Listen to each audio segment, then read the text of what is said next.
By the way, thank you for response to my email. Oh, yeah. You're the only one who responded. Oh. Well, I appreciate you reaching out.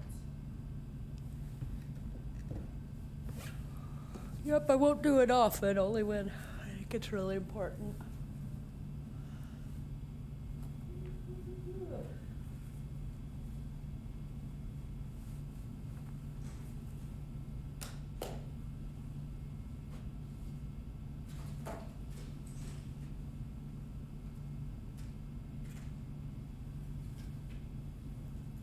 Oh, and there's treats down here for everybody. I saw those.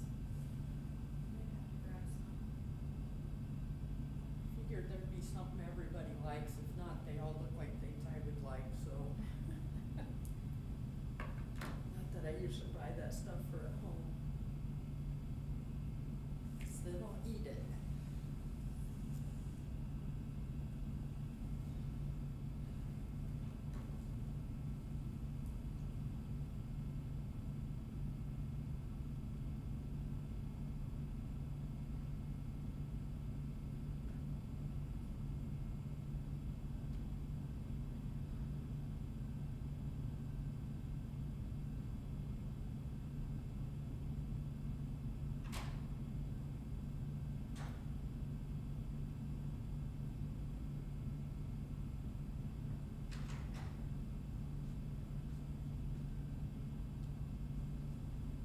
Hey, Billy. Hey, how are you doing? Good, how are you? All right.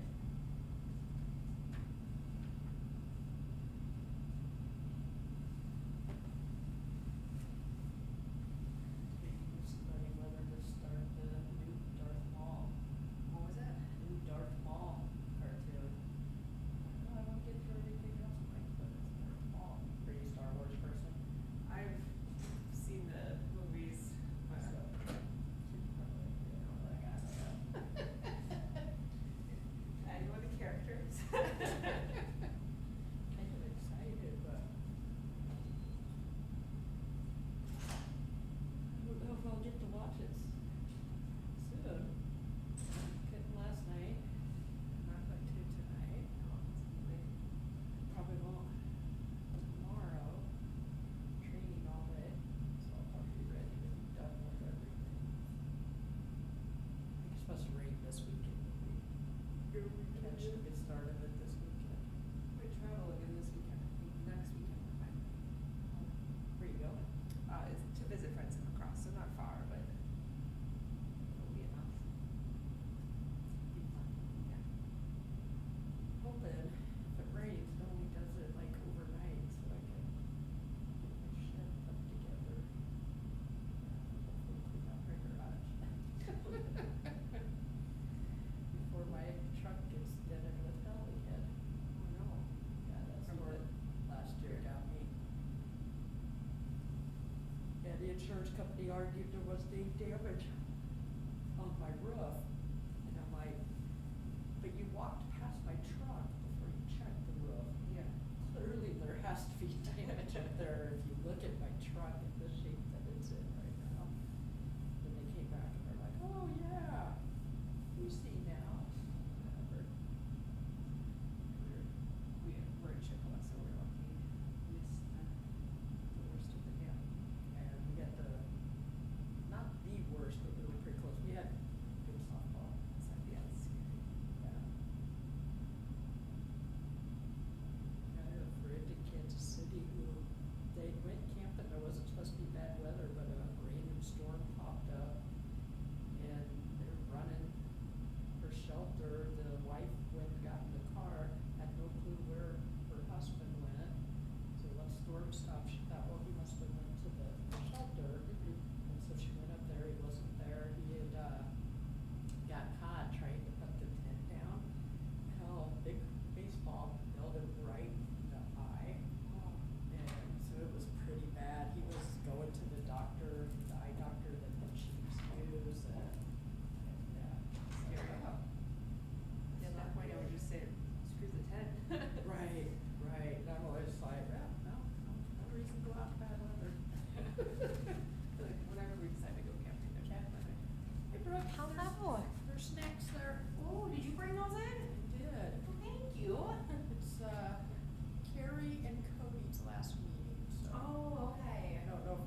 is here, but she won't be here tonight, so Carrie will fill in tonight.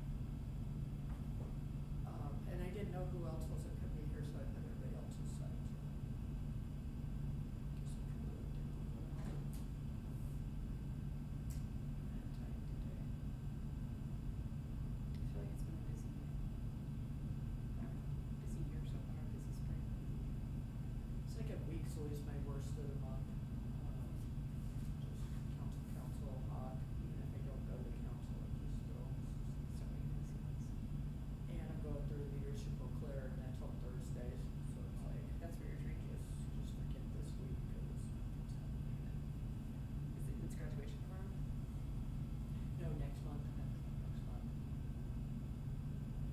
It caught me off guard, so when I went through it, I don't know if they still do this, but on your last day, at some point you'll grab somebody else's name and you have to say like something that you remember about them or like why you respect them as a leader or something like that. And then present them their certificate. So that when they start laying out, randomly draw names? you like run up there and like grab somebody's certificate really quick so you can talk about it. So whatever that, like if that is still a thing. Just as, I don't know if I've even talked to all of them yet. No, it was like, who was on my team, let me find that name so I can Right. say something. But I think there's a new person organizing, so I'm not sure if we'll be with that. I hope. Usually don't mind fun stuff like that, but that one, I'm trying to talk about somebody else. When we did our, like, interview thing, we had to introduce ourselves to the person sitting next to us, and I think it was that person next to me for, the blood center. And so, I was like, you can move it wherever you want to. Like I'm getting closer to the middle. I don't like this. Just try to put people close, but you're welcome to move if you want. I think Cody likes to be the center of attention, to be honest. That's really his thing. Yeah, that's definitely Cody's thing. Oh, for sure. He'll like it. For Put them sure. both up front and center, being it's their last meeting. I don't remember what that's saying now.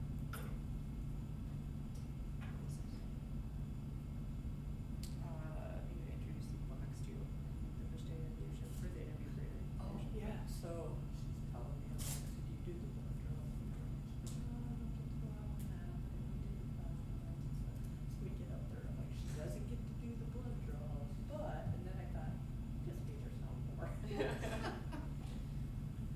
Plasma's just as exciting.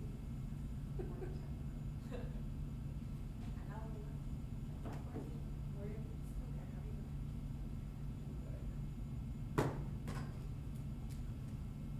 Lily, how are you? I'm tired. I got a new furry friend. Friend dog. Did you? Well, the other week, yeah. What'd you get? I don't know what he is. He's some kind of mutt. He's definitely got golden retriever in him for sure. He's 2 right now. Aw, he's so cute. He's so good. I'm so happy. Sweet. Yeah, they're good dogs. Somebody's got some kind of terrier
It's over here, guys. I'm gonna start up the recording, but we'll wait for Carrie.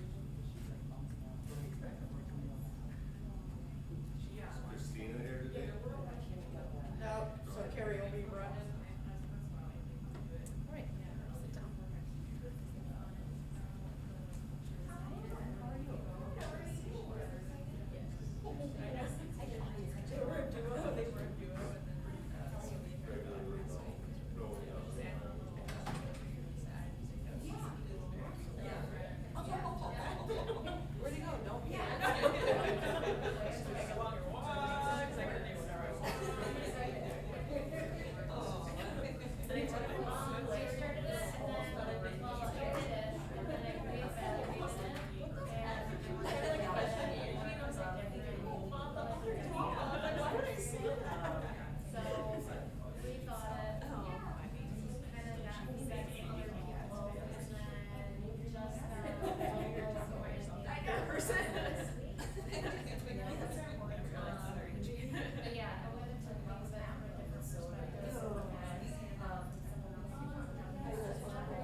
Okay, welcome to the Housing Opportunities Commission meeting. The Housing Opportunities Commission attempts to conduct its agenda in a relatively informal manner within the constraint that we must deal with the issues before us in an orderly and business-like fashion. We do request that everyone restrict their comments to the issues before us. Avoid unnecessary repetition and be prudent in the use of time. We want to be sure that we have adequate time to review and discuss all items with equal diligence. So, welcome to the meeting. Would anyone like to call it to order? Is that how we do it, or do we? Oh, okay, I'm calling the meeting to order. Do I have a second? I don't need that, okay.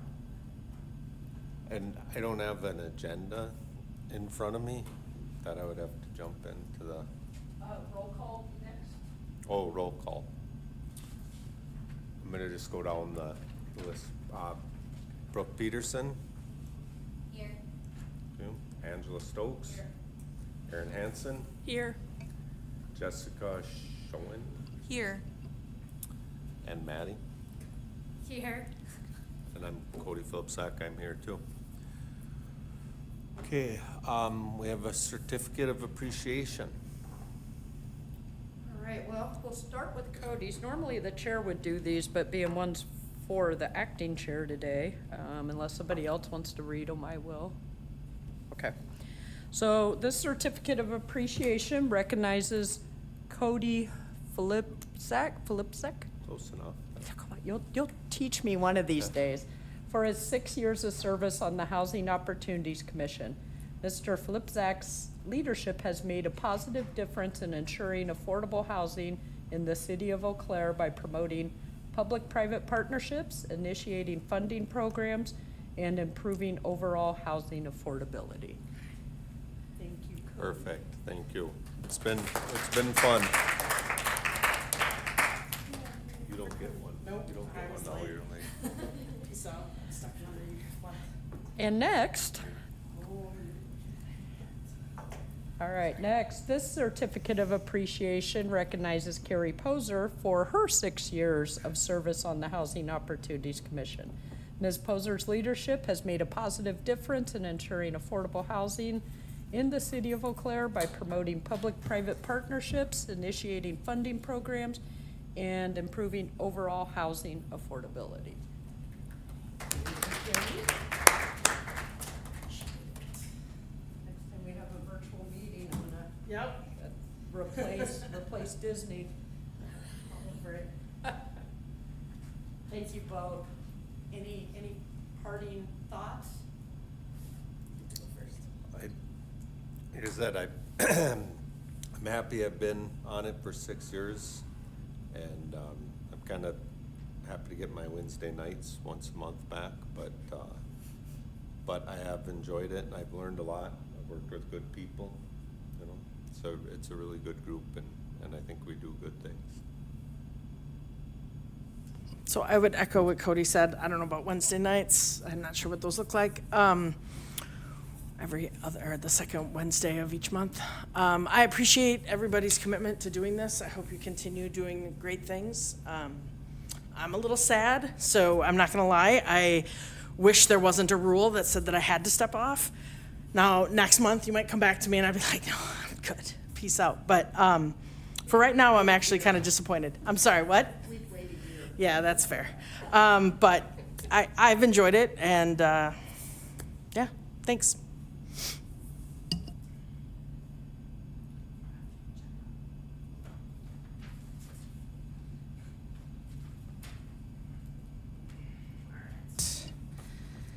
So now we're doing number 4, approval of meeting minutes of the March 11th, 2026. Do we have a motion? Do we have a second? I'll second. Any conversation, comments? All those in favor?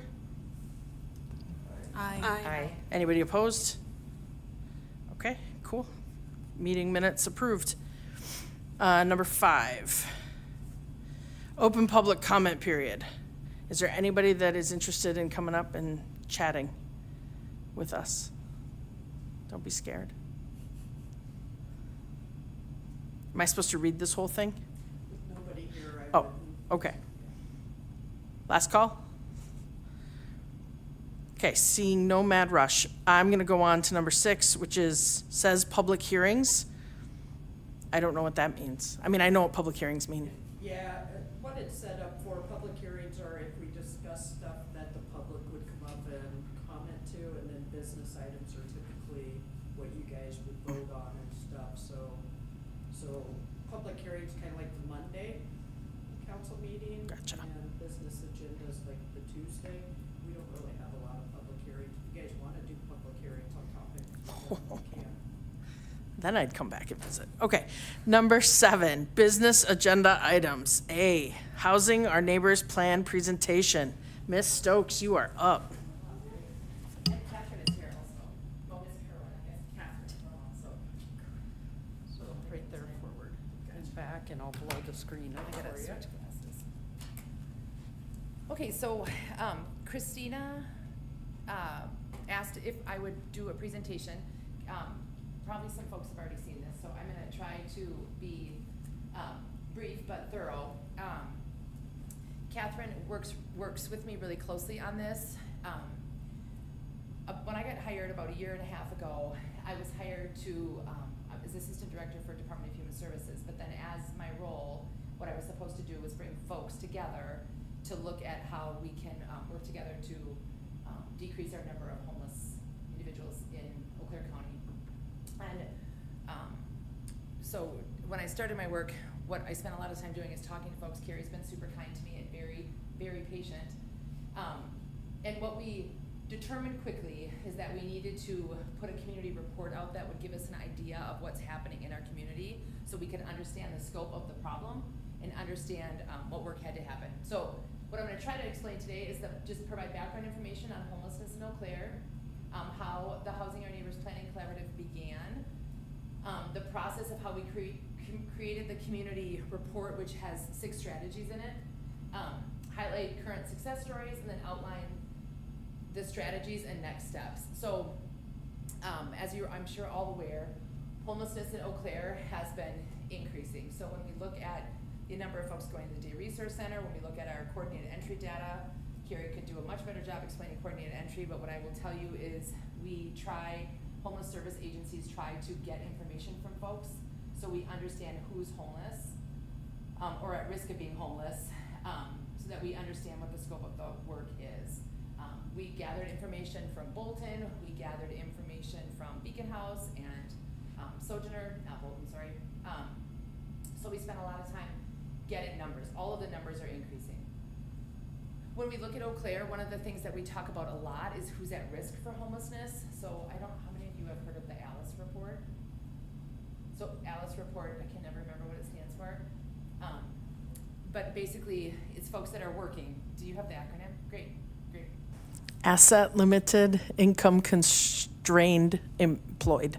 Yeah. So Humans. there's- Talking about people that are employed that can't still afford to meet their basic needs, childcare, rent, food, shelter. So looking at Eau Claire, it's about 1/3 of the population. So there's 107,000 folks in Eau Claire, that includes children, but of those adults, about 30% of 107, 33%, excuse me. In order to be able to afford a basic 2-bedroom apartment, you need to make about $21 an hour. Eau Claire, #1 business and industry is retail. That means that you're working at a hotel, you are working in a bar, you're working at a restaurant. You're doing the things that we all love. That job does not pay well. You'd have to work 116 hours, earning minimum wage to be able to afford a 2-bedroom apartment. And not a nice 2-bedroom apartment, like a bare minimum 2-bedroom apartment. And 30% of renters are cost burdened, which means they spend more than 30% of their income on rent. What the research would tell us is you want folks spending no more than 30% on rent and utilities or mortgage. The other thing that we looked at is we dug into what is the cost of homelessness. So if you're staying at shelter, it's about $40 a night. 40 times 30 days in a month, it's about $1,200. That's not nothing. I can house someone for $1,200 a month. A single filing in with the court system, so if you go to jail, it costs $112 a night to keep someone in jail. We have a lot of folks that are homeless that are coming in and out of jail for a variety of reasons. And single court filing is $354. Cost of 1 day in an adult psychiatric service, so if someone is deemed that they're in crisis and they need to go to a psychiatric service that happens in Mendota and Winnebago, it's over $1,700. I guarantee you this has gone up 27% in the last 3 years. It'll go up another 10% likely in October, putting it closer to $1,900. So it's really expensive for taxpayers for people to be homeless in a community. It's much cheaper, I would argue, every day to put people in housing. The City County Health Department, we have these folks, 2 lovely women in the back would be able to better talk about this, but I'm gonna do my best. They give a survey out every 2 years to Eau Claire County residents. What the survey said for priorities in our community is alcohol misuse, poor mental health, lack of access to childcare, substance misuse, and then lack of affordable housing. So lack of affordable housing is not something that just impacts folks that are homeless. It's a significant issue in Eau Claire County. As part of our work, we talk to folks in the community that have worked with individuals that are homeless, that have led coalitions and led meetings, and then we've been looking at who's actually making a dent in this. So the biggest place in Wisconsin that we've seen is Milwaukee. Milwaukee has decreased their street homeless, I believe, by 91%. So they've made a significant impact. What I will tell you as someone, I go to Milwaukee a lot, my son went to college there and now he lives there, you just do not see folks that are homeless. They just are, rarely will you see anyone that's homeless. So we've been working with a gentleman named Jim Matthey. He leads their health and human services there to talk about what they did. As I said, I spent a lot of time talking to Carrie, and I'll get into a little bit about what the kind of recipe is that is recommended in the research, and then what Jim talks about. So collaboration came together in October of 2024, so we're about 18 months in. The original folks that came together were the Chamber, the Department of Human Services, where I work, and City County Health Department. We brought Jim in December to meet with leaders in Eau Claire, police officers, sheriff, chancellor, superintendent of schools, folks from the business community, from the city, Altoona, Eau Claire, just to say we're gonna take this on, like we are gonna provide some leadership, because one of the things that we were hearing is that there hasn't been local leadership. It's not that lots of folks were doing lots of things, but there wasn't a strong commitment with leadership that was going to entail that the work was going to be coordinated and the work was going to continue. Catherine and I spent all last spring pulling service providers together. UW-Madison actually called and said, would you be up for having a community forum? So on a beautiful Saturday, we ran a community forum with help from getting the word out from the city. We interviewed a lot of folks. And then June through October, we compiled all of that information and put it together in this report. And then January, we're in April, January we presented at Exit Issues at the Chamber. As I said, the input into the plan, we had multiple meetings, we had citizens assembly, and then we did a lot of survey data also. So we tried really hard to talk to a large variety of folks and get input. Catherine did an amazing amount of work mapping out what the resources are in Eau Claire. What I would tell you is Eau Claire has some resources. When I talk to other communities, there's big pockets of things that are missing. But what we wanted to do is figure out what do we have, and then what would we still need to get. The other thing that we did is we had folks with lived experience involved from our first meetings, and that was really important to us. In both Green Bay, Milwaukee, and La Crosse, who have put out similar reports, they invited folks with lived experience kind of after the fact. And it was really important to us that we did not do that. The other thing that was a little bit different is Milwaukee didn't have a plan. Milwaukee County administrators said do this, and then they did it. In Green Bay, they hired a consultant who then wrote a plan and then told everyone to do this.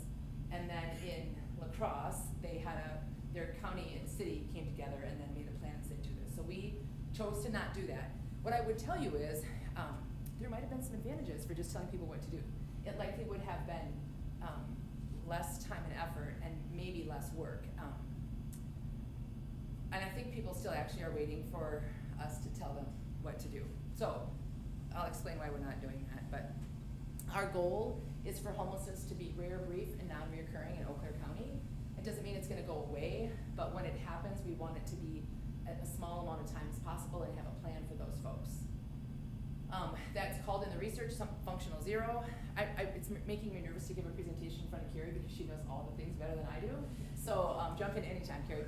But basically, when you have people that are getting housed at a higher rate than you have people coming into your system. Our group has expanded. The city has joined. Altoona has joined. Jonah has joined a group called For Goodness Sakes, which are raising money for homelessness. Joe Christopherson and Terry Weld have joined, so we have this exec team. We meet up every other week. We're moving into meeting every third week. But again, the goal is to provide centralized leadership meaning that they're listening to what needs to happen and then working to break down barriers.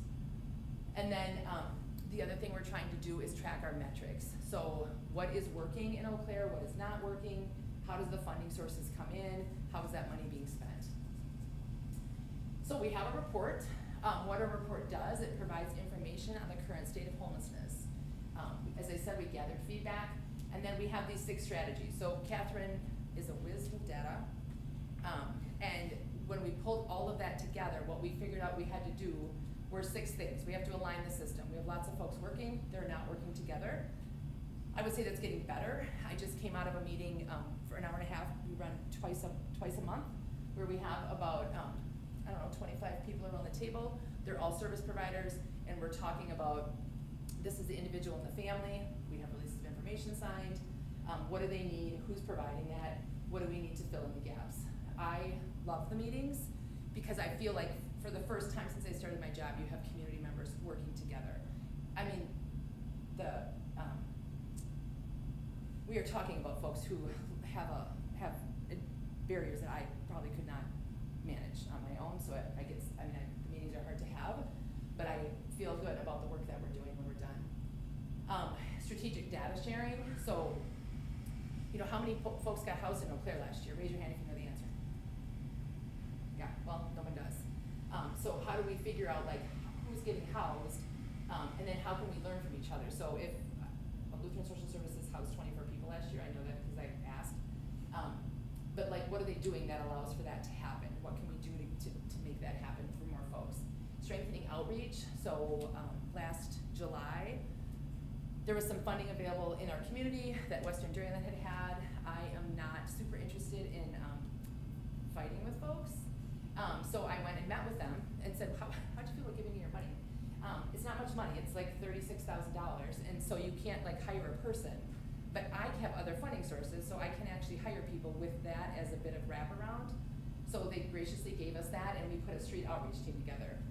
So we have, from a variety of funding sources now, probably 7 folks that we're up to that go out into the street. We go out to encampments, we go to the parks, we go spend time at the Day Resource Center at Sojourner, community table, trying to get into the library.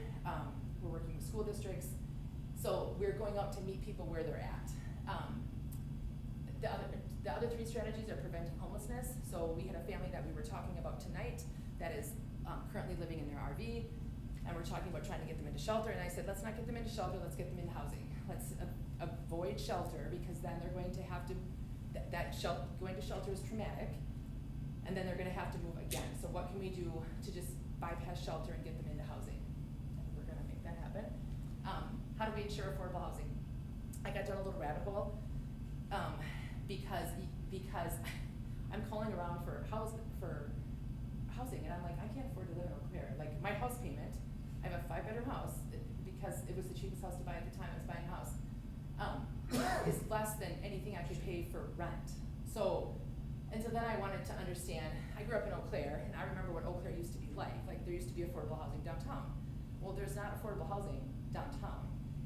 And why that's important is because the affordable housing that was downtown wasn't replaced. So you have I think we have a net loss of affordable housing in the last 10 years. In 2023, the Section 8 housing that Mayo had came down. We have some housing with the EDDI, but it doesn't replace all of the other housing. So how do we ensure affordable housing in Eau Claire? We are really lucky here that we have a fantastic person currently leading our city housing authority and another fantastic individual leading our county housing authority. So we're able to collaborate closely with those folks to get folks into housing. And then the last one is community outreach.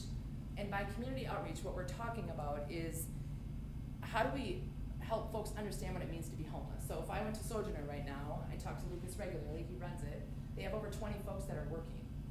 So because you're homeless doesn't mean you're not employed. We have a number of folks that are in their 60s, 70s, and 80s that are homeless that get Social Security, but when you make $900 a month, you're not gonna be able to find somewhere to rent. So how do we help people understand what it means to be homeless and who that is? That's someone's grandma, that's someone's cousin, that's someone's sister.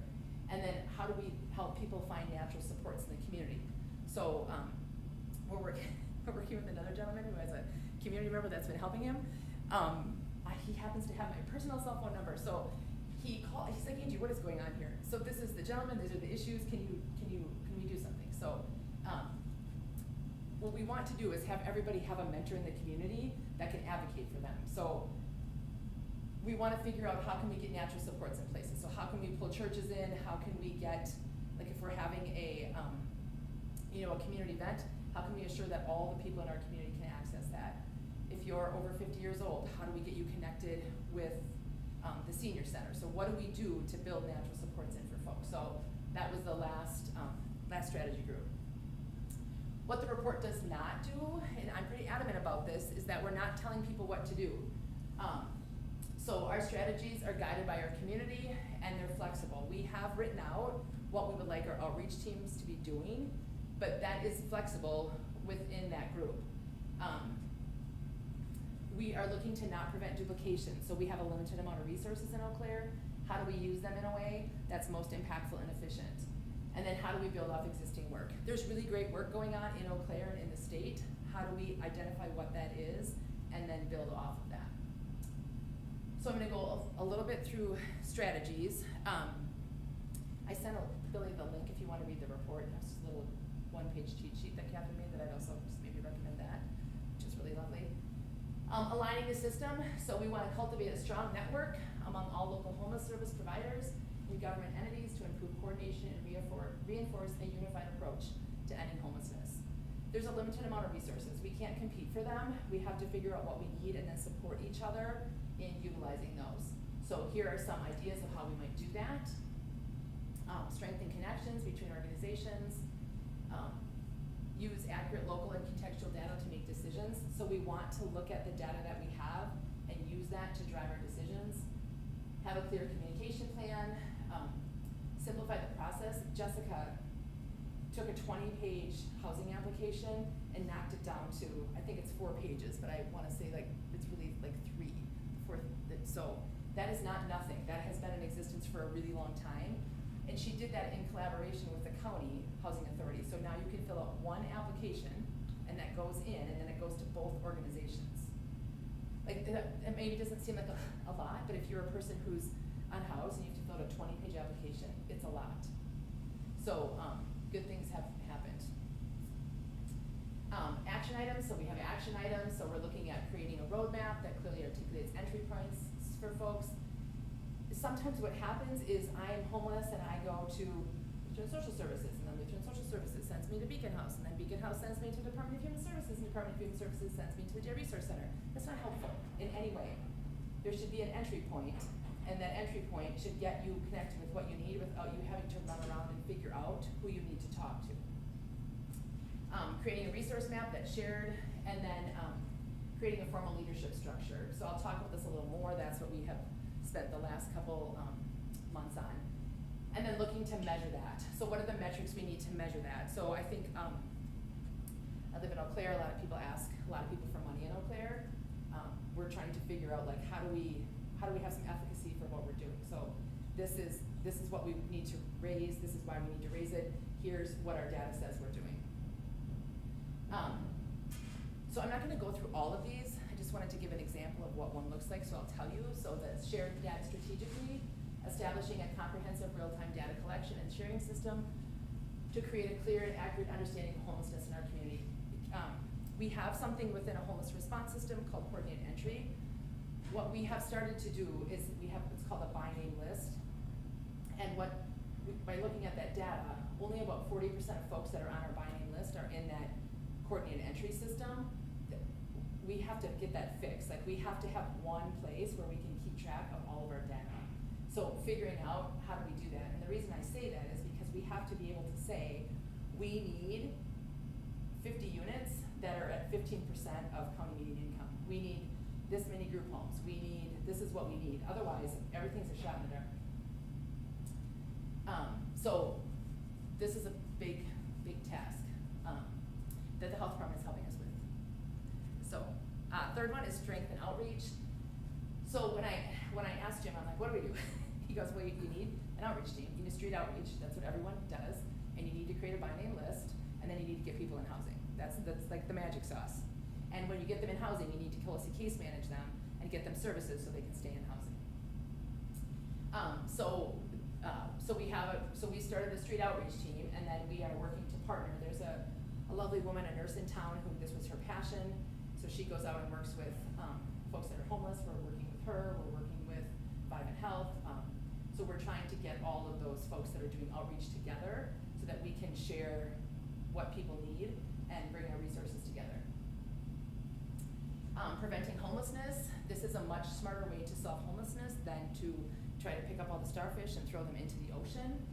So one of the things that has been helpful that Jess, I haven't done this yet, but we're talking about, we met with the City Housing Authority, and what we know is folks that are in city housing are vulnerable. So how can we work to get them services that they might need before there's a crisis in their family? Ensuring affordable housing. This one is a little bit more challenging. Every day of the week, I would say the best partner to do this with is City Housing Authority and County Housing Authority, because if we can get properties under the housing authorities, they will stay affordable into the future. That's not always the case. You might have a real nice landlord who wants to provide housing at a discounted rate. As soon as that landlord leaves, that comes out of affordable housing. So having that housing in city and county housing authorities tends to keep that longer. I'll talk a little bit more about this in the next steps. And then that last one was heightening community engagement, so building a deeply engaged community that understands, supports, and actively participates in ending homelessness. So luckily, I think it's WEAU was at one of our presentations, and they want to do some local media around what it means to be homeless and who that is. So I met with them once, and now I'm meeting with them again on Friday to talk about that. So what's going well? I would say street outreach is going well. We have a variety of folks that we have now identified that have not previously been identified. And I asked this at our meeting today. We check first, are they on coordinated entry? Yeah, they're on coordinated entry. And then I wait for someone to say something else besides that they're just on a list. And then the next question I ask is, yeah, but what are we doing for them while they're on coordinated entry?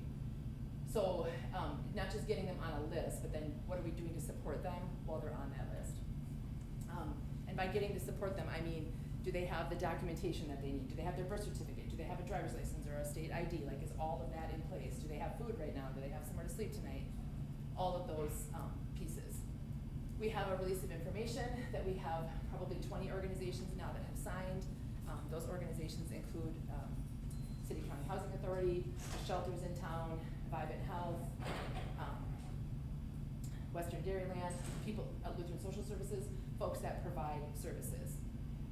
And then when we meet, we can talk about what people need. As I said before, the City and County Housing Authority have dropped their housing application down. It's great. And then we have started, so Eau Claire County decided to take this on with a little bit of encouragement. And we're working on a citywide housing assessment. So the housing assessment in 2023, although there's good information in there, it does not tell us like what units have been built and then what are we missing. I talked to a lot of landlords. I had a landlord meeting. Brooke was real glad she sat by me at the last meeting. So we met with her group, which I'm sorry, I don't remember the name of. General property management. Yeah, today. So to look at, you know, how can we partner for existing housing? When I meet with landlords, what they tell me is, we have a lot of market rate, Angie, a lot of market rate is sitting open. What we don't have is units under market rate. So how do we get units under market rate? What happens next? So this is a little bit old presentation, but we've sent information out to service providers to ask that they come sit on strategy team meetings. The strategy teams are meant to drive the work, not the executive team, but the strategy team. So the outreach team, like, what do you need for outreach? And then how can we, the executive team above that, knock down those barriers? What do we need to get the system to be coordinated? What do we need to prevent homelessness? So we also, I do a lot of presentations to groups, so we continue to do that. The final document is on our website. The goal of our website is to have a place where folks can go. I send a lot of emails out. I'm kind of tired of that because I know I'm missing someone or something.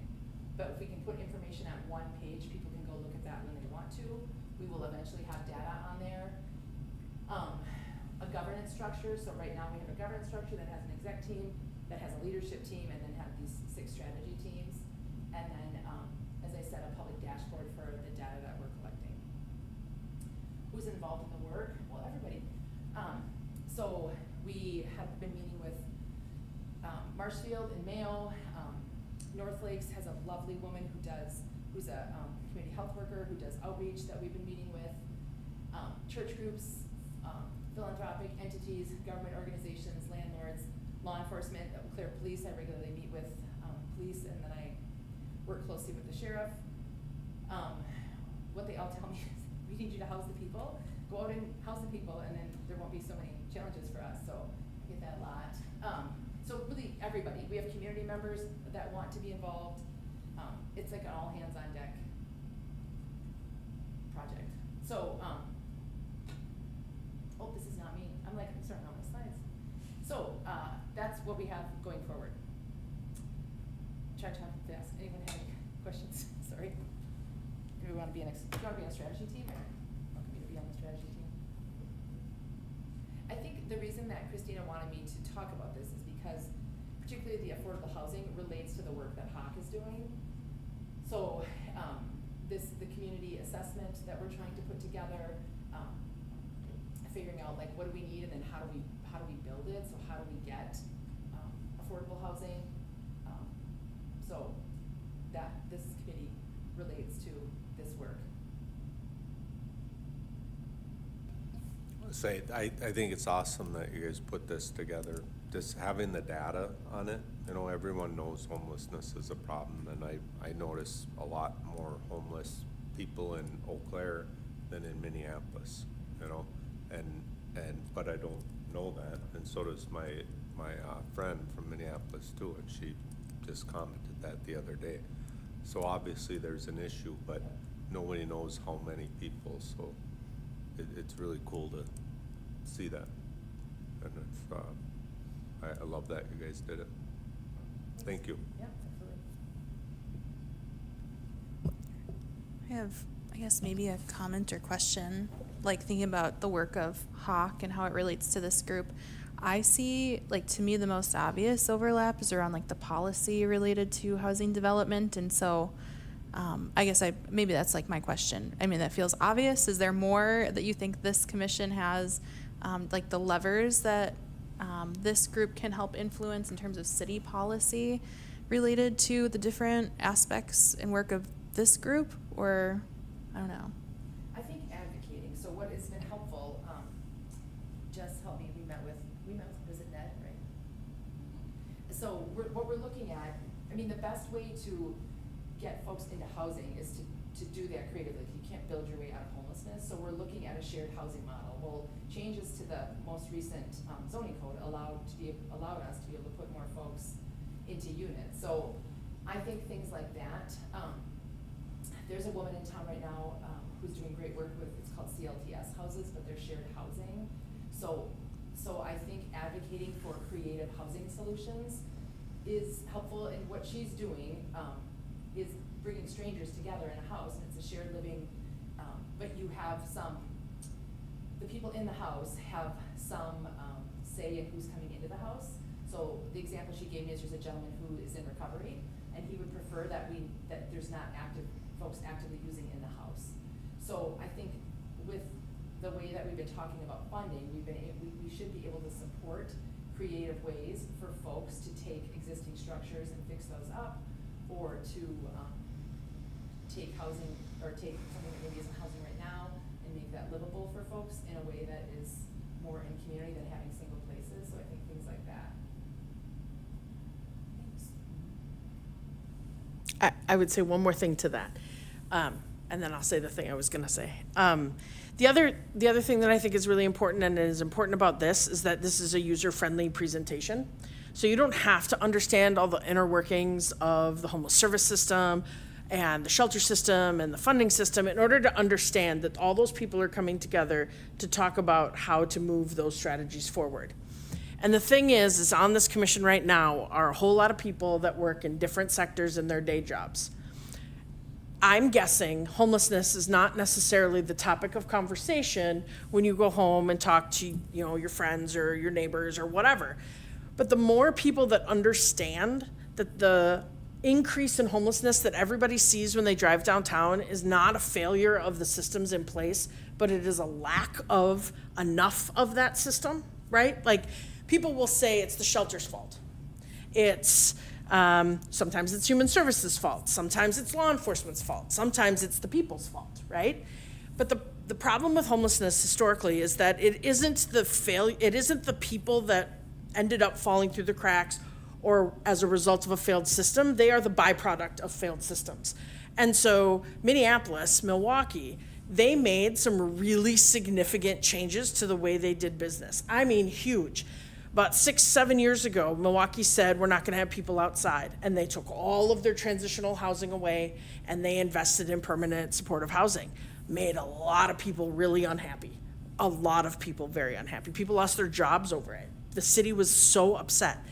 And the county led the charge and said, we're gonna do this because we don't want people to graduate from shelter to go to transitional to be good enough to get into housing. We're gonna take them right from the street, we're gonna put them in housing, and we're gonna wrap around them. So I think for me, the reason I love this is that it is user-friendly to talk about in rooms where we don't talk about homelessness. You don't need to know all the ins and outs to know that in Eau Claire, it's not the failure of the shelter system, it's not the failure of the day center, it's not the failure of any of these one entities doing one thing. It is a lack of housing, and it is a lack of investment in the housing for the humans that need it at the scale that you need it. That is why you have homelessness in Eau Claire. Plain and simple, you don't have enough places for them to live. So creative solutions like shared housing, creative solutions like master leasing, any of those ways of thinking outside of what we're already doing, because you're not gonna fix it with what we're doing right now. That will never happen. So the only way it's going to happen is more ideas, more options, more people to the table thinking about it differently. That's all. That combined all my things. Good job. I would like to add just, it's going to increase, of course, as we all know. But since COVID, I mean, the housing market just skyrocketed in prices. So when I'm selling houses with my investors that are already rentals, those tenants are paying right now $500 a month of rent because when that person originally bought it, they bought it for like $150,000 versus now those new investors are now paying $300,000. So that rent doubled to $1,000. So these people, I just had a case where the tenants are living on Social Security. Their rent just went from $500 to $1,000 like that. And as these investors are selling because they're at that age where they want to retire, and these new people coming in, they have to raise those rents, and it's gonna create more problems like this. Yeah, that's why I say city housing authority. Let's give them houses, because Jessica's not gonna raise your rent $500. I mean, like, I'm not disagreeing with doing that, but I mean, the first thing today, I always go when the landlords are like, what do you want? I'm like, well, I worked for a landlord for 2 years. I don't want the job, I'll tell you that right now, but we're not looking for a special rate. That's what I told Brooke today, but what can we do creatively so folks can afford to have somewhere to live, so. Okay, we're good. The only other thing that I was gonna say is that you had those plans and you said that that's what they told people to do. And I can tell you from my day job that those two plans, while they still function and they exist, they haven't solved the problem. There's still a lot of homelessness in Green Bay and a lot of homelessness in La Crosse. And there is a lot of angst about those plans, depending on who you ask. What I would say about this plan is that it didn't repeat those mistakes, which I thought was a good thing. And you didn't, Angst about the plans, don't get me wrong. I'm not saying there's not angst, but there isn't angst from, in the same way. Yeah. There wasn't angst from the people of lived experience community. There wasn't angst from necessarily the same homeless service system. It wasn't the same level of angst. It wasn't the same kind of, you guys just decided something and dropped it in our lap. It's not the same, which means the buy-in is different. And you didn't pay an outside consultant, which has historically never worked. I have one more question. You said early on that you were trying to get a number of, and that's gonna fluctuate all the time, but how close are you to getting a number of how much housing we need? How much housing do we need? Yeah. Carrie's got the best numbers, 361, is it 361? 361 households need housing as of like 2 weeks ago. Household, one person or household? Household means, I could give you that, I don't have that in front of me, how much is a family versus how many is single. When I say household, I mean at least one human. Okay, I just. Yeah, no, I'm just saying at least one human. And I would say the 360. number's low, because Yep. what I know from collecting data is that coordinate entry is not even collecting half the folks, so I usually say about 1,000 folks. Partially because of what Brooke said earlier, rents are going up and people can't stay there, so there's a number of folks that are at risk of losing their housing all the time, and then there's folks that are like couch surfing, so you're staying with a relative, which sounds great, but if you've ever had your family move in with you, like that maybe isn't a long-term solution. So I would say easily 1,000 folks, Cody.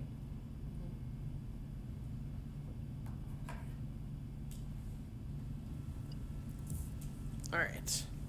Next up, housing funding programs, training session planning.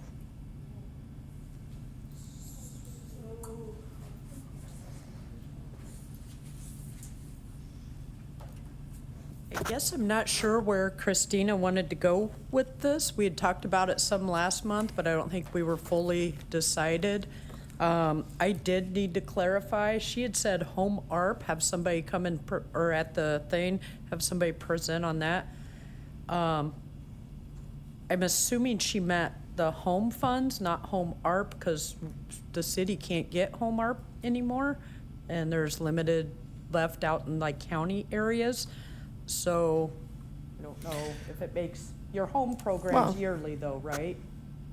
So I'm assuming she meant that instead? No, she was talking about the state's home art funds, because those still exist. And just because, you can't use it in the city limits, but you can use it in the county.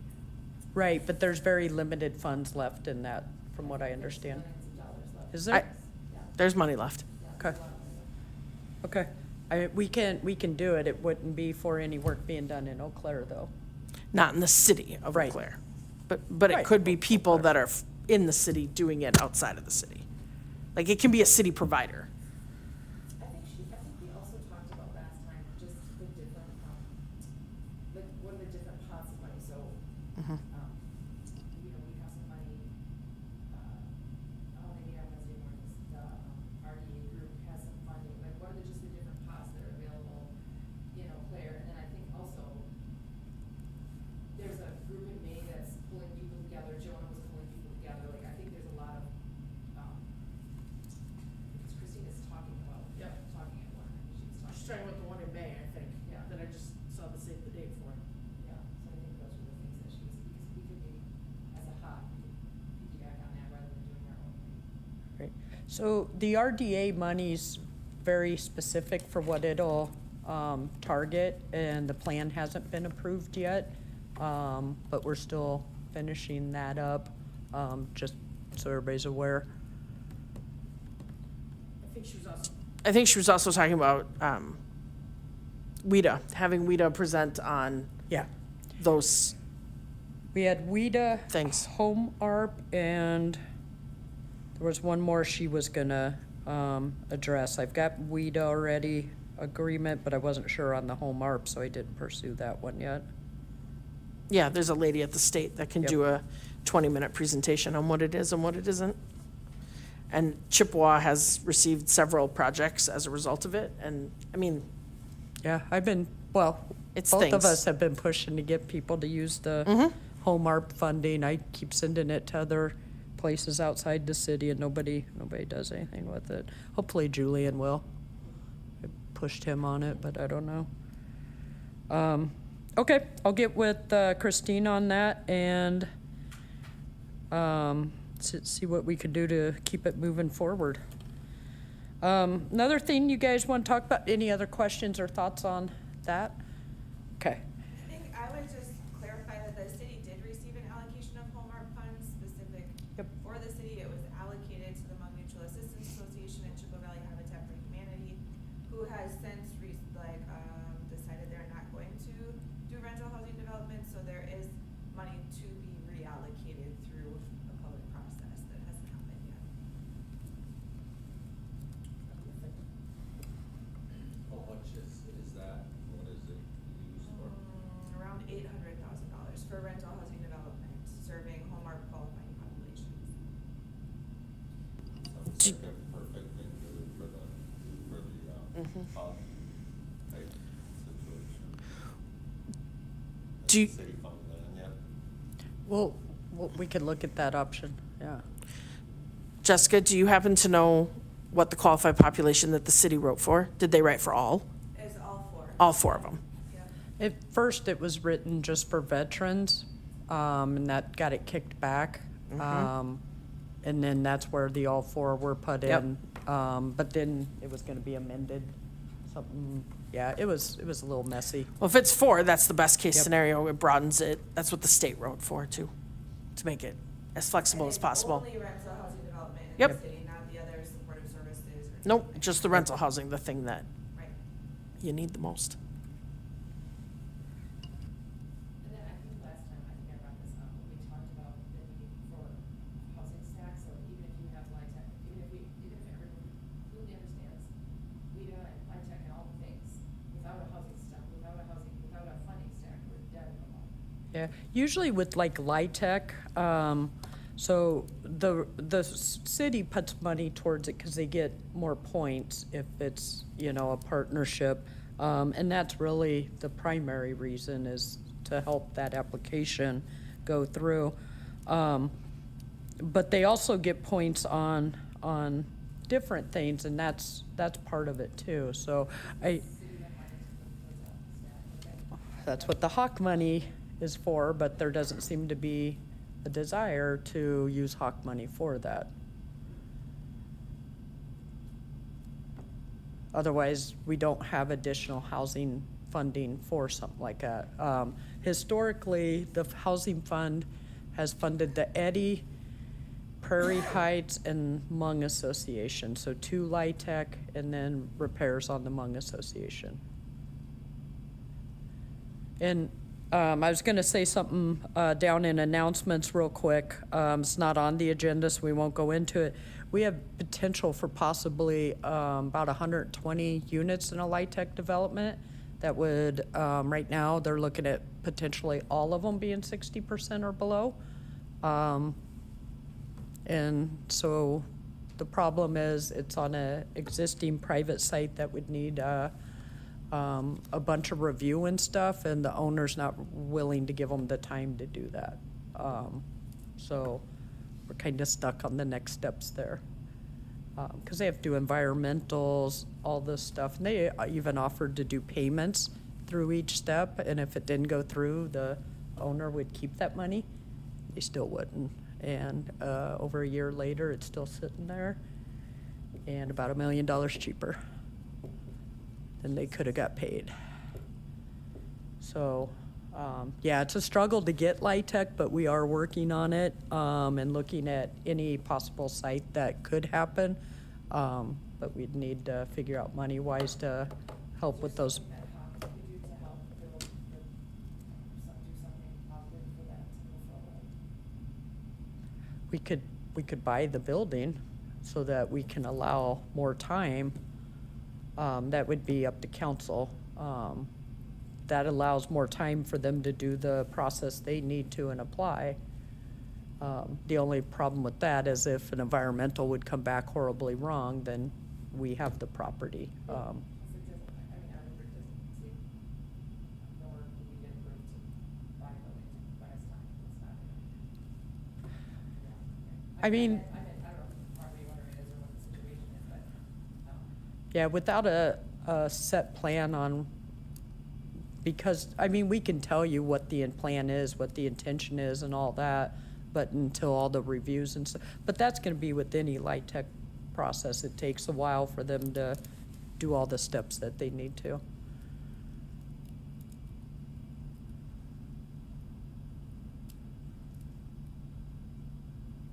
All right, so something to think about if you guys might be interested in putting the matrix on hold for a minute. It is still being reviewed by other departments. I haven't got final words back, but that money doesn't necessarily have to go through a matrix process like we had discussed previously. So, all right, budget overview. So, I thought if we ended up long, this could wait until next month, but actually it can't because normally, except this week, it's council, Hawk. So council always meets right before Hawk does.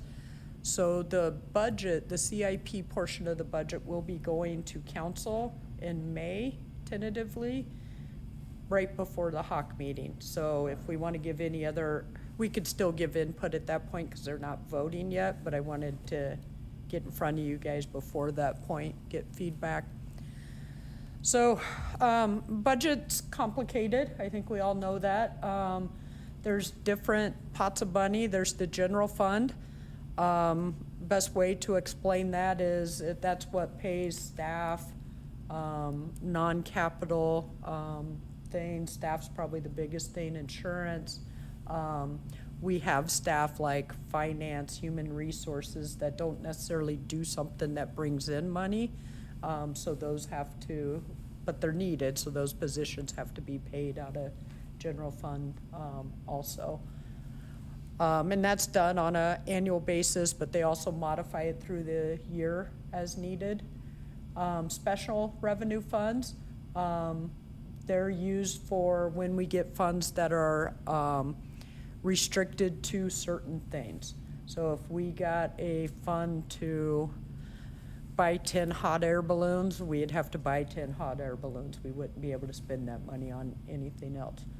Debt service funds are funds that are used to account for issuing and repayments of the long-term debt. So debt comes usually from CIP projects because it costs a lot of money to build a road, and we wouldn't be able to do that just out of the taxes we raise. So we do debt to be paid by taxes going forward. And then the next three, capital projects funds, that's where the housing fund is housed. And its capital projects would be acquisition, construction of capital projects, can be used to buy city vehicles, maintenance on buildings. I always think of it, try to think of it as if we didn't pay our loan, there's something that the bank could come get. Now, would it end up like that? No, probably not. But that's how I try to think of it. It has to go to something tangible.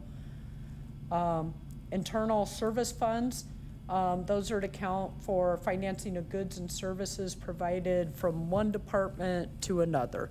So it sounds really goofy, but we have so many different departments doing such vastly different work that for like neighborhood services, if streets helps them on a cleanup, they can bill neighborhood services, so it comes out of, I don't know if they do, so it comes out of neighborhood services budget because they're doing neighborhood services work versus just taking that money out of their own budget. So there are some things that does that. I don't think it's going to continue this year, but like recreation pays transit to operate a pool bus. So just different things like that. And I don't think there's too many of them. where money goes back and forth between departments.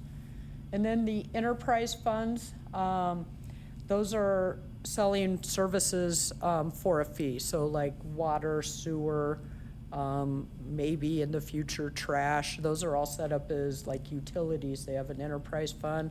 Money comes into them. It's got to be spent on stuff within that. It can't go out to other things. So all the funds in there are specific to what the enterprise fund is.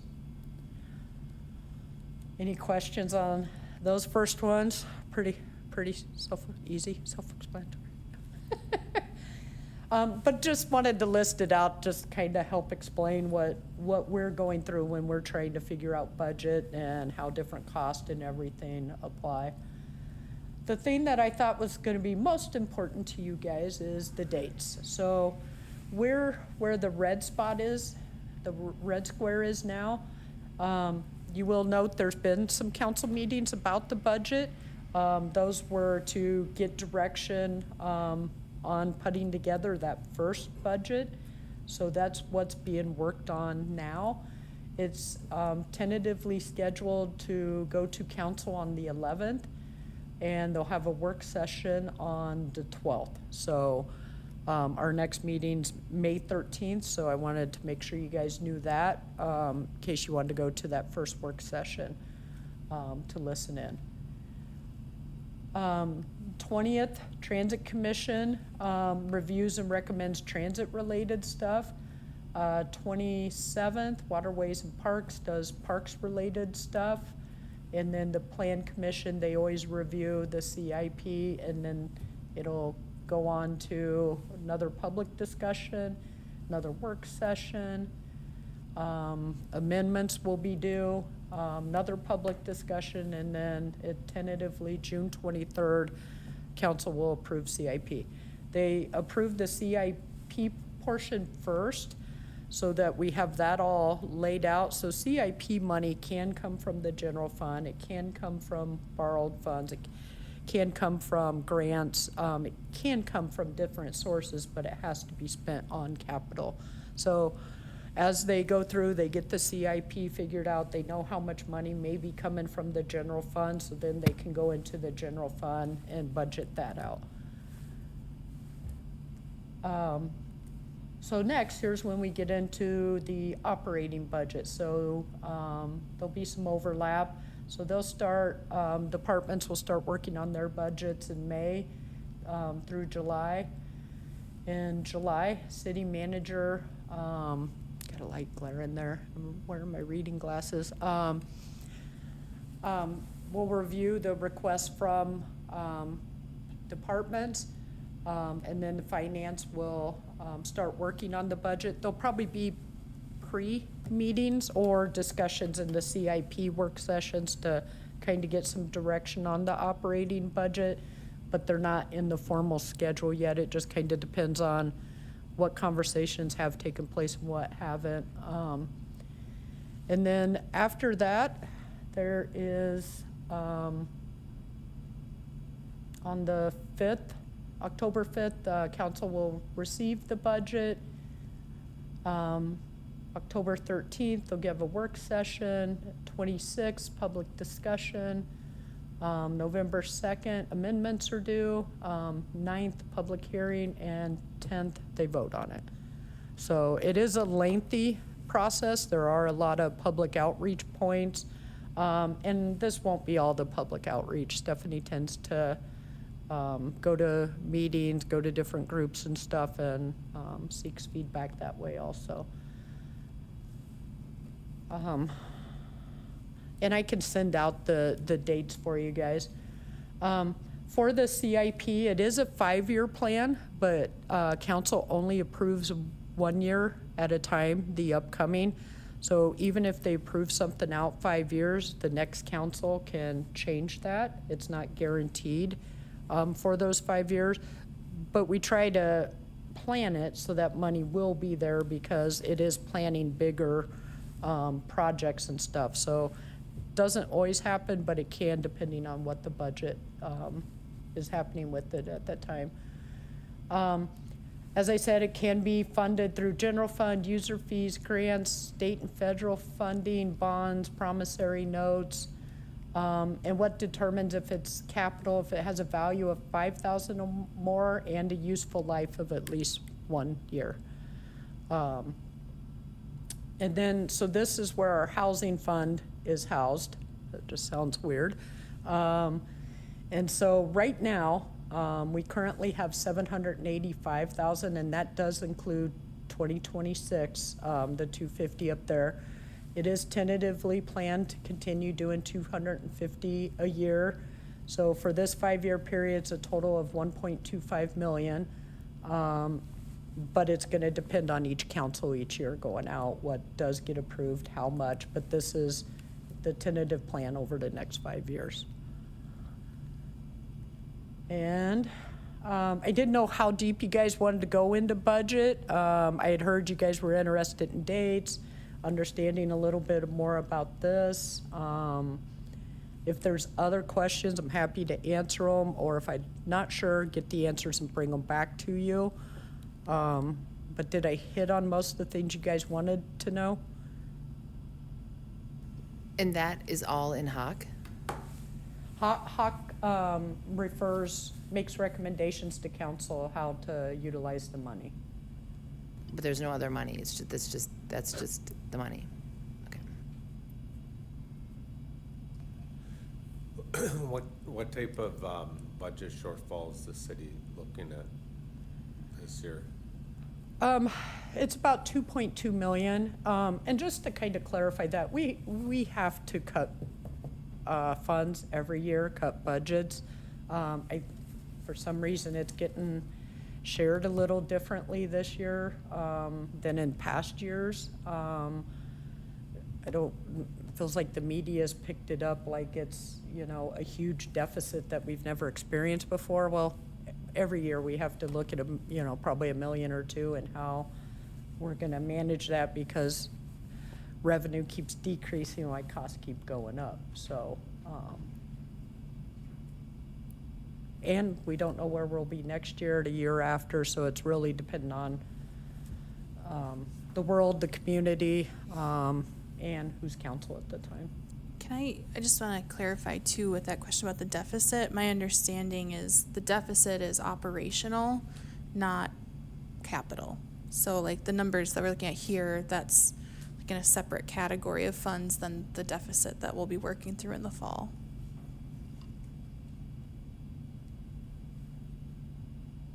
There might be some capital or some general through the capital improvement plan that could. I think we've pulled all the You've already general pulled funds all out of of the those? CIP, Okay, let's As say I far- know they've been, as far as I'm aware. yeah,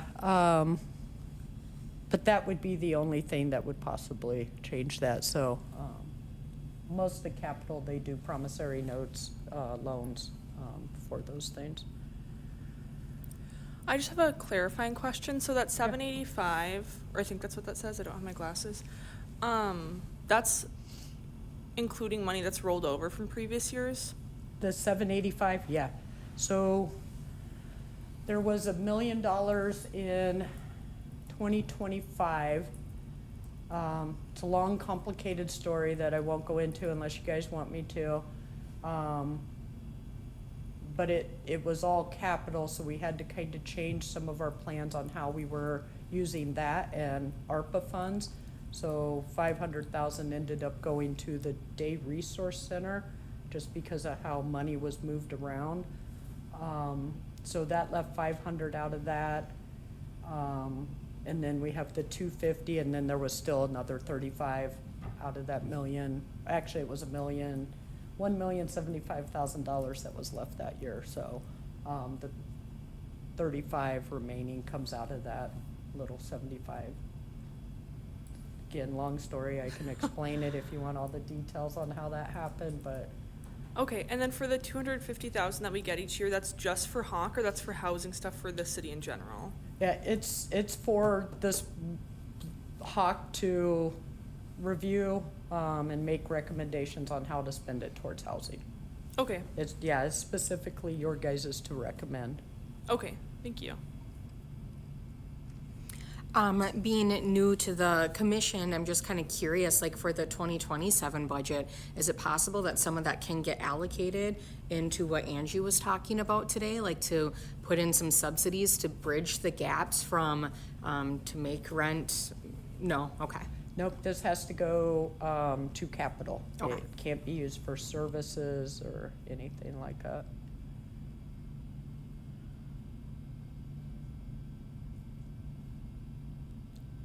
We tried to kind of move that around and it didn't. It's part of the long story. We tried and somebody changed things around on us. Wasn't ill intentions, but it just worked out that way, so.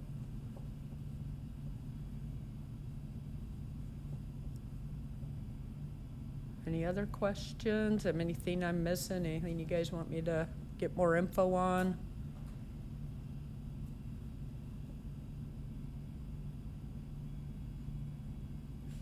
I see no things. Okay. Okay, so then we go on to staff updates, housing project update. I don't have any housing project updates. I will share, I dragged Cody out to the hub. I've been out there a couple times. I think it's a good little program they have going on out there. So I was like, Cody, come out here with me and give me an idea of, is this feasible monetary wise? And so we went out, we toured it. If you haven't been out there to tour it, I would highly recommend it. I think it's a good little program, the way it's set up. People get their own individual spaces, so it feels more like a home. They are small, but it gets people, you know, sheltered.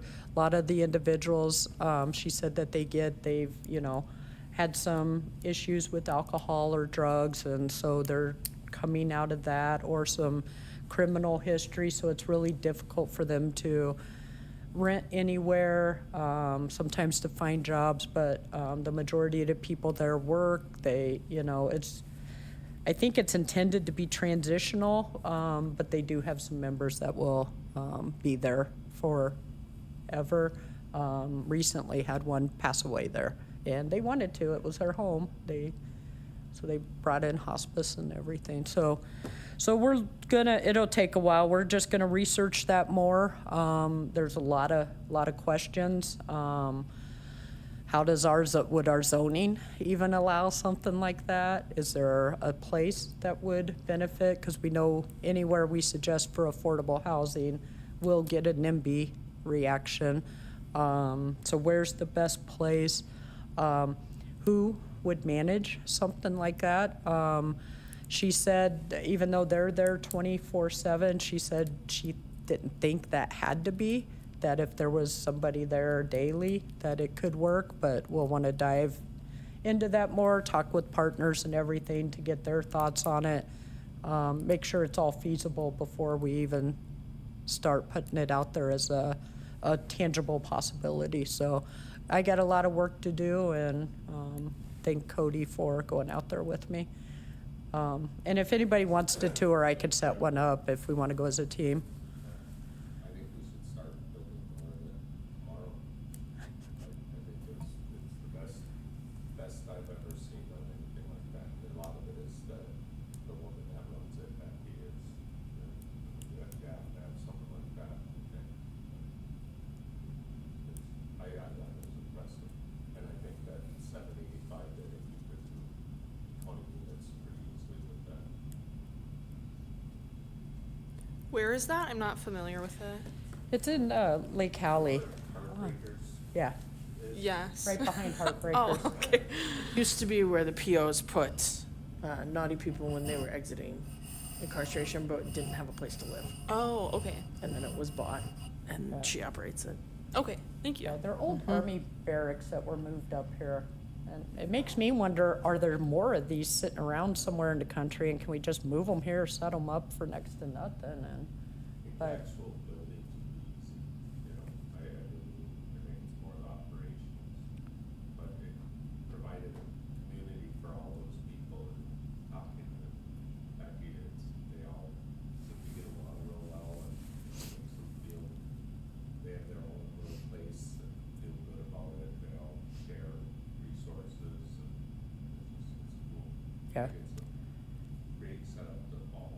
Yeah, I think the most difficult would be ensuring that there's somebody on site.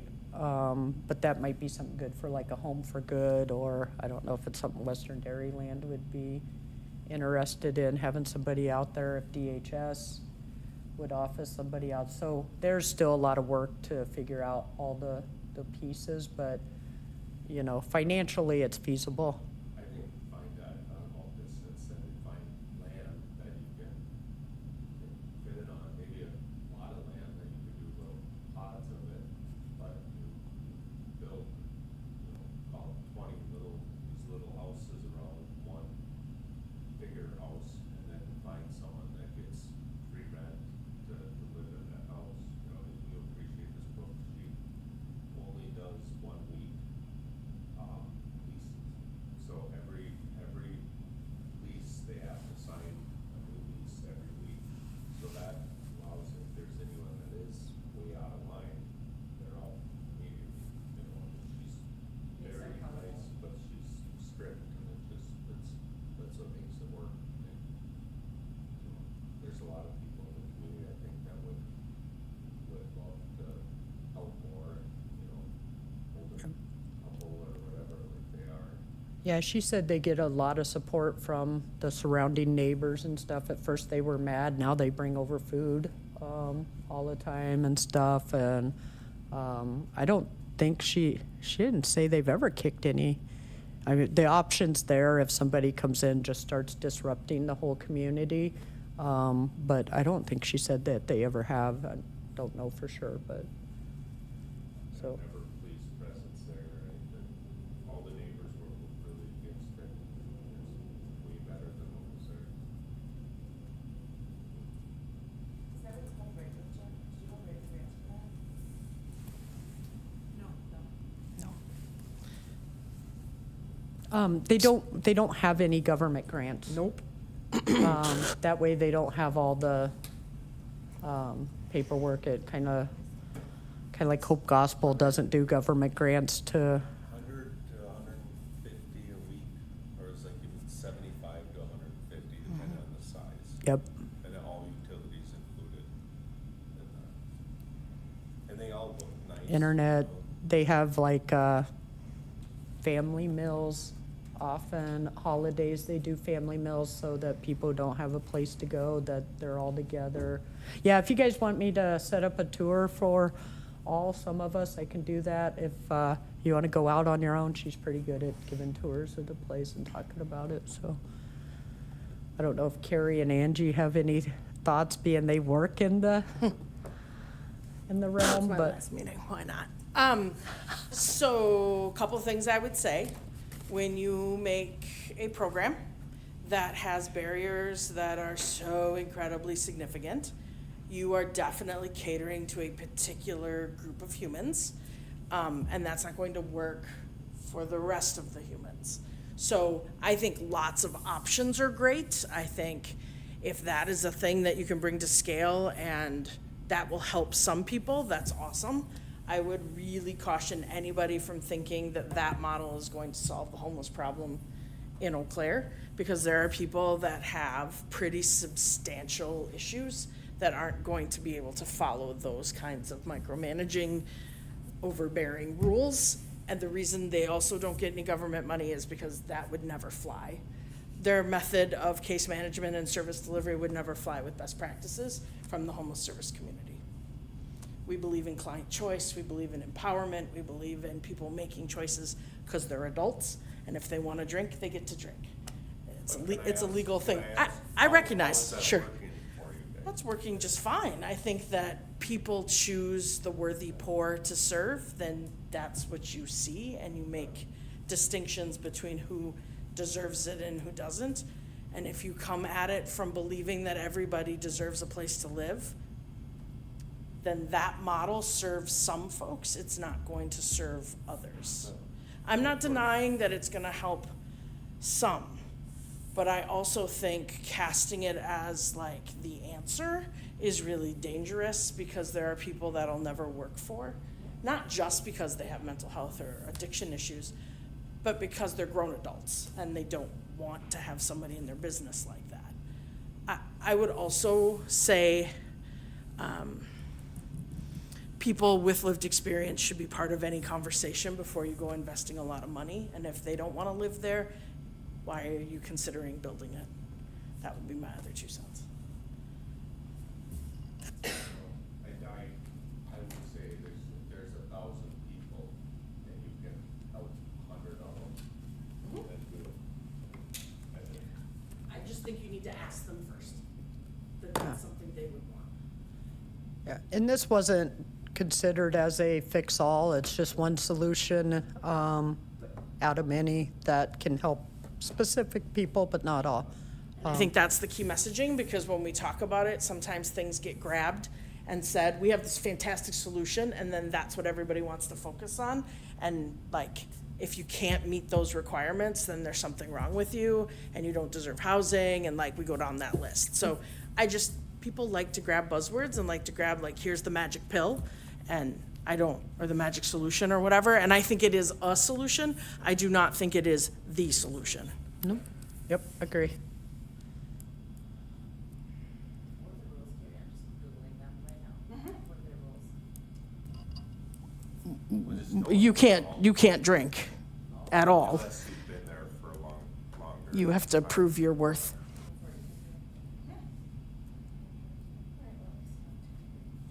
And a weekly lease is against everything ever. I get that, yes.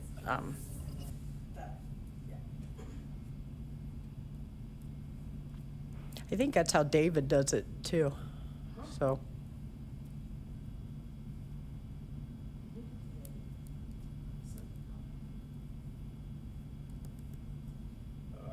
I would like to see data on the difference between like the weekly lease and monthly lease, or, you know, or even how much, how strict you should be versus the ones that aren't strict. Things like that, if there's ever been anything written like that.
know it's gonna be a lot of work, or this, we have to think about.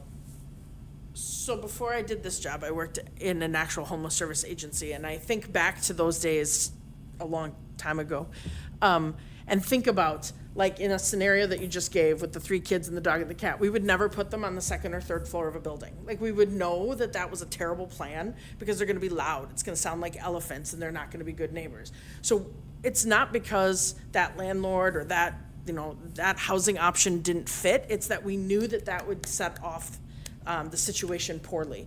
I can distinctly recall a woman that a case manager worked with that had been sleeping outside for a really long time.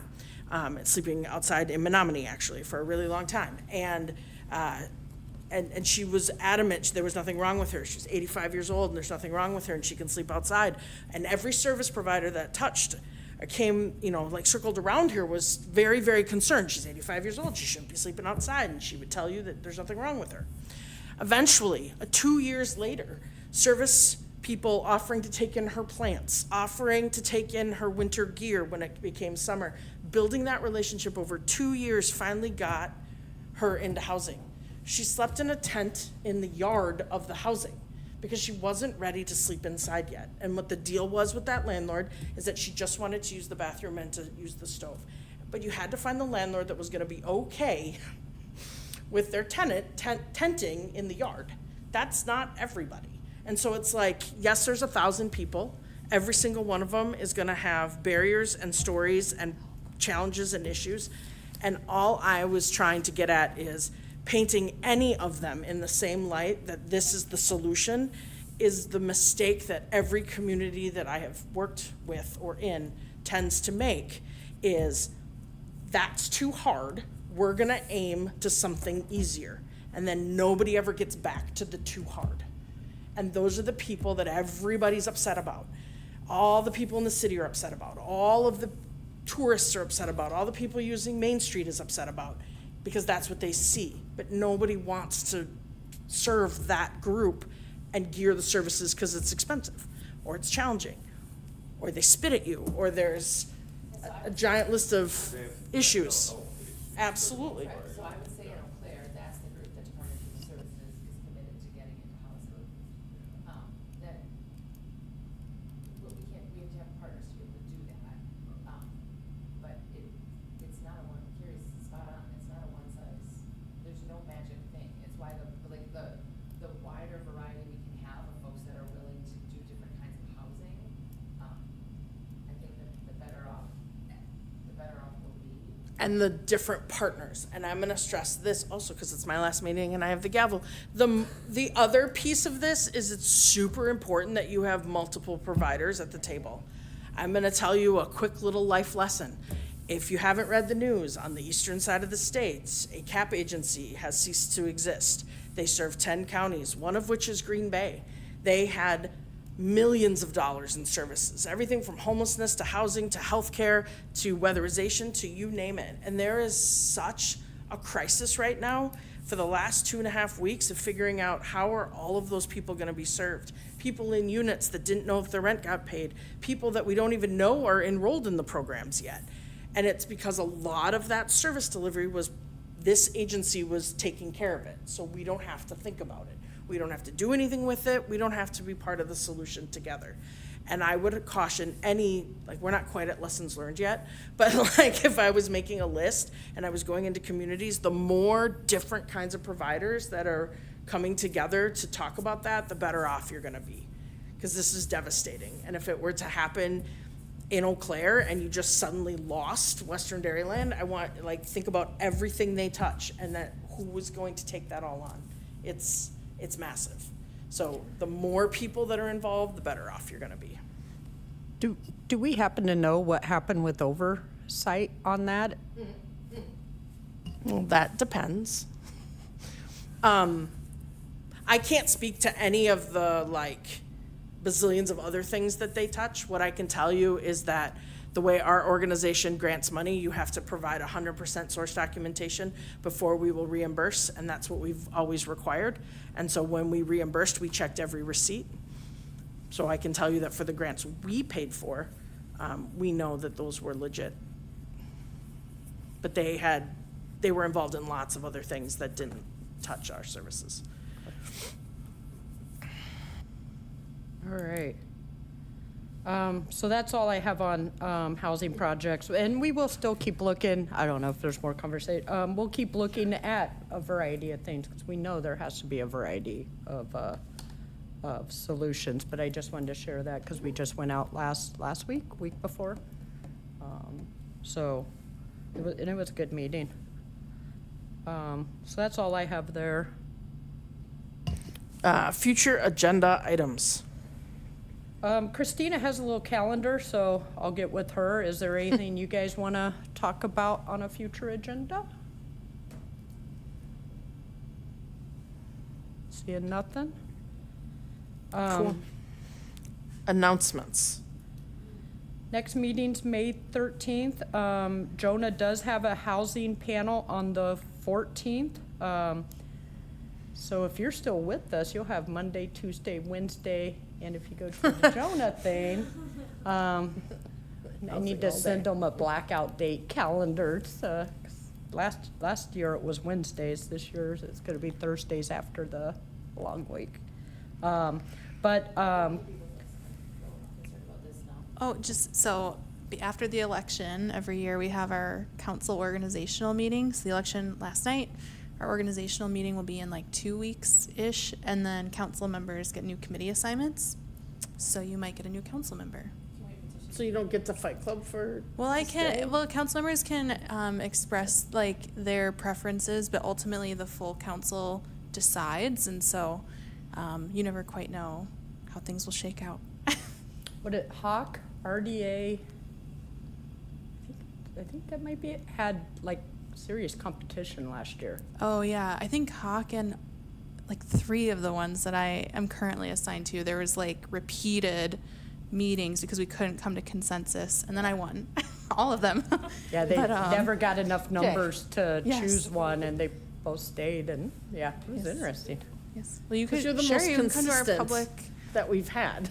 Yeah. Well, you can come to I mean, our in the public 6 hearing. years, you're the most consistent. I mean, Jill was, but that was still only very short. Yeah. Well, we haven't got even our thing to like express our preferences. So I don't know. No promises. But in May, you might have a new council member. Yes. That'll be sad for you all. Yeah, and I already met with Jessica and told her we'd love to keep her, begged her, bribe, no, I'm kidding, yes, we would love to keep you, you contribute greatly, and nothing against other council members, but I would agree Well, with what this Carrie is said. Carrie and Cody's last meeting, not mine necessarily. We should Yeah. be. Yeah. But it'd be sad if it was Yes. yours too. Other announcements? The housing panel 14th, 5 to 7. Is that at the library? Cody will be on it, Christina will be on it, Julian's moderating it, somebody from Rocket will be on it, I don't remember the last name. It's on trying to find ways for 60% CMI, AMI, so How to build affordably, so. I don't know why I had that asked. Single families, we just can't get that number. And just so everybody knows, we've been working with Cody on that too. Cody's been really great on trying to figure out some pricing and how to make things happen, so, we've been working hard with him, and he's been a great partner. The only one I would add is the Home for Everyone Conference is July 29th and 30th in Pewaukee. So that's a conference designed for people that build housing, people that fund housing, service providers, people that aren't necessarily from the homeless sector. They have tracks like advocacy, they have a homeless track, they have just a regular housing track. I feel like there's a fair housing track. I feel like there's more. I happen to be on the planning for the homeless track. And I will make sure Angie has the invite information to talk more about it and plug the different sessions, but it's not sponsored by my organization, but it's a good one if you're not like knee deep in homeless services to like meet people that are doing similar things across the state. including Is this Milwaukee. the and WIDA Madison. one? It's not the WIDA conference. It's the Home for Everyone, the Housing Partnership Conference. Okay.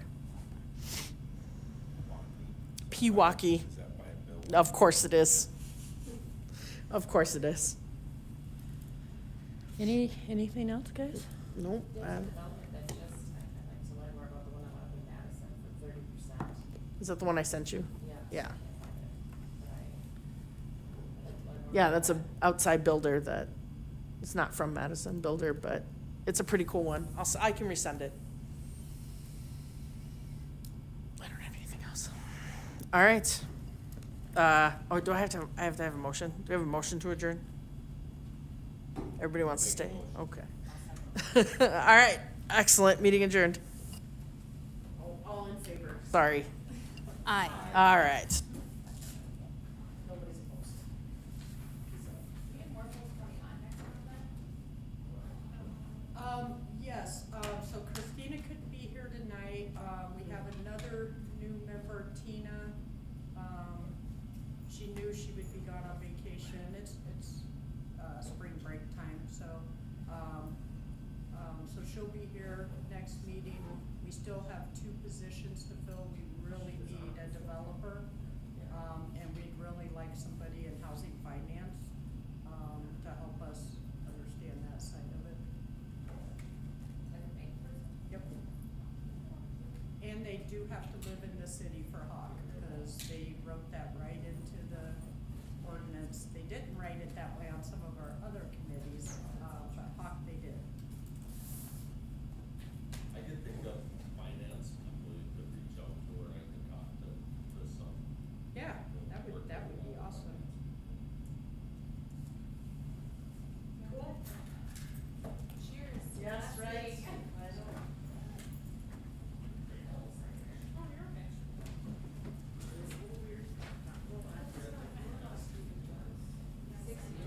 I know, it's a long time.